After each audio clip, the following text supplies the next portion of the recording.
Сайн байна уу? Би хуучин орон сууцаа хувь хүнд зарсан. Хуучин байраа хөдөлгөөтэй холбоотой ямар татвар тайлгнах вэ? Баярлалаа. Монгол такс татрын хөтөч хариулж байна.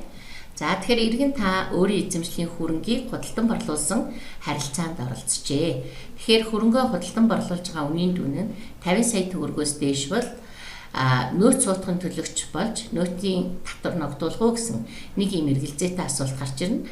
Тэгэхээр нэг удаагийн ажил гүйлгээ буюу та хөрөнгөө борлуулсан учраас танд нөөцийн татвар ногдохгүй. Хоёрдугаарт нэгэн та орлого олж байгаа хэдий ч үл хөдлөх хөрөнгө гэсэн энэ хөрөнгийн тусгайсан харилцаатай хуулийн дагуу үл хөдлөх хөрөнгийн албан татвар 2% ногдуулж төлөх ёстой байгаамаа.